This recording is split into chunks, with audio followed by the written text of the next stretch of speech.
What is up, y'all? Welcome back to the Research CBD and THC YouTube channel.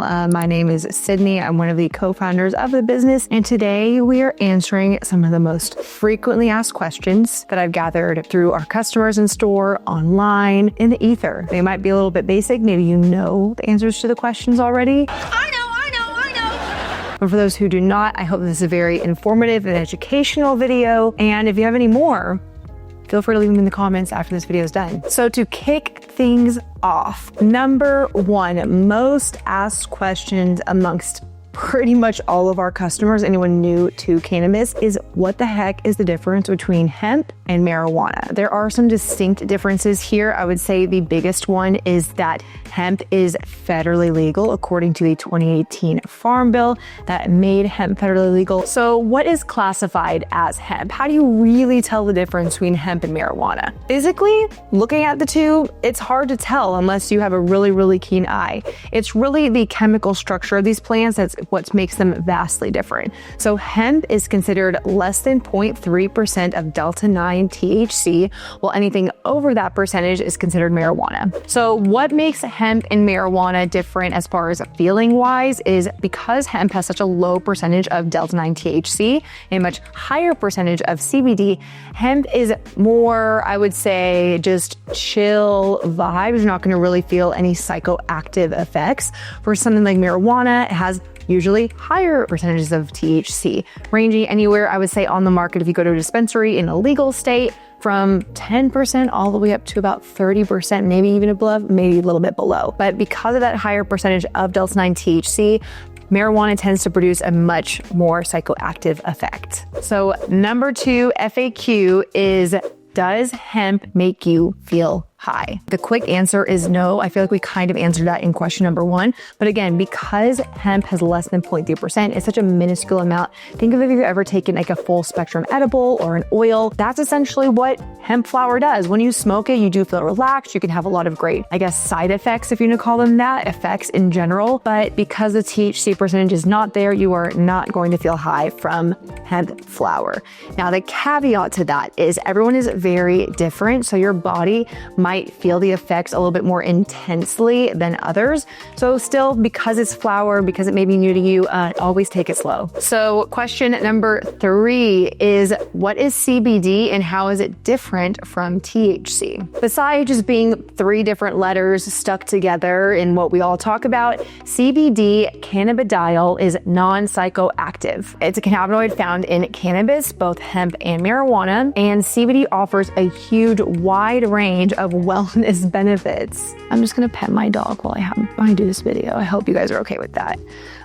June, I think she wants to have another pet video based on this interaction. We'll see how that goes. Back to the video.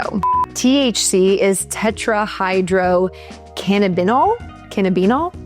Honestly, I do not do well at pronouncing these kinds of things, but essentially it is the active cannabinoid found in both hemp or marijuana, much higher percentages, higher doses in marijuana, as we stated earlier, that does produce a psychoactive effect and causes that high that you may be used to. So there are some wellness benefits to both CBD and THC. Some effects of CBD obviously include things on the market that you see as far as inflammation and pain and anxiety, stress, all things that I highly encourage you to research and test out for yourself without producing that psychoactive, that high effect.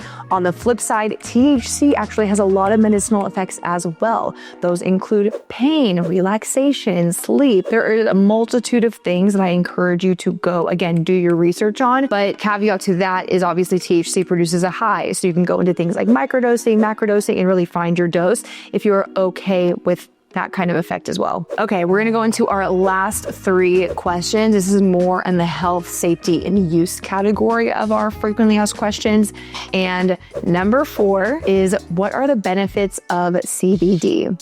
Now, this is pretty standard. CBD has now been pretty prevalent in the market since 2018, since the Farm Bill has passed, but I feel like still people are learning about it today. We don't want to undermine the effects of CBD. I mean, the whole point of CBD and why it became so popular was because of its very medicinal effects for very chronic illnesses like, what is it called? what is it called? For things like epilepsy. So Epidiolex was the first FDA-approved CBD product used for anti-seizure medication.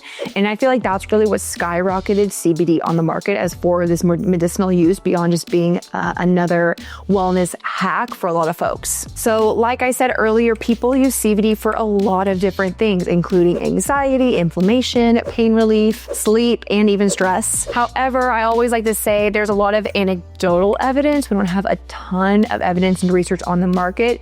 So there's clinical research still emerging out there. It's always changing. And again, as much as I say it can help with these things, as much as you may have even experienced these in yourself, myself included, I feel a lot of the relief with a lot of, what CBD's claims are. It's something that we just can't solidify and be like, yes, it does X, Y, and Z because there's this X, Y, and Z study to match it up with. So it's a forever changing market. If you think about it, hemp as an industry has only really been around since 2018. It's only been normalized since 2018. So research is still needed. We always encourage it, and we just want to see more of it so we can let the people know what's going on. Number 5, are hemp or CBD products even safe to consume? I would say first things first, when you're sourcing from a very reputable brand or business like Restart, I would say 2 thumbs up.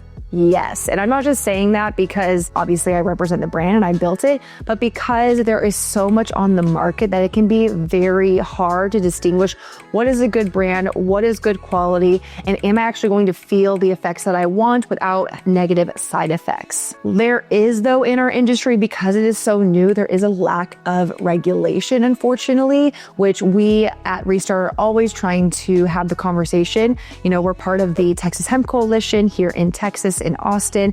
My sister is the VP. She was the president last year. And so we're heavily involved in working with senators, lawmakers to try to create more regulation to make sure there's more good actors in the space and less bad actors in the space. That being said, consumers like you, like myself, you should always look for third-party lab tests. The lingo we use in the market is called a COA, a certificate of analysis, that you can look into if you go to Restart's website. Actually, on every single product page that has a consumption, even topicals, you are going to find a COA attached to that product that is new, that is updated, that gives you the confidence that what you're purchasing is exactly what you're getting.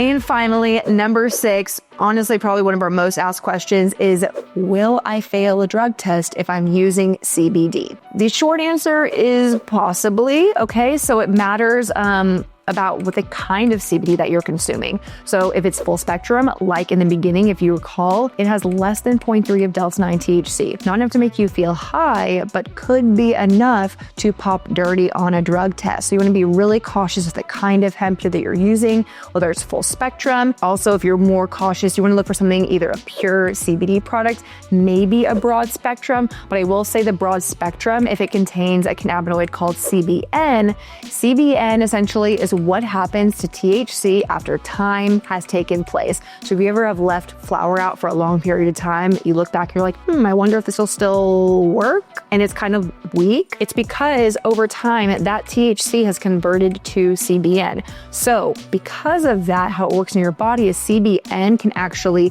also pop dirty on a drug test. So broad spectrum products contain CBN, full spectrum products contain CBN. If you want to be super sure, just a pure CBD product is more the route that you need to go. Also, factors like your metabolism, your health, your body size, your gender, those all affect how THC is metabolized in your body. So if you're someone who is just really cautious, again, like I said, stay the pure CBD route, but always know that even if you're consuming full spectrum, any traces amount, just be cautious and know exactly what you're getting into. Okay, those are all the FAQs. That is part 1 that we're going to go through today. I will go through another part in another video, but if you learned something too, let me know. If you have another question that you want me to include in another video, let me know it down in the comments.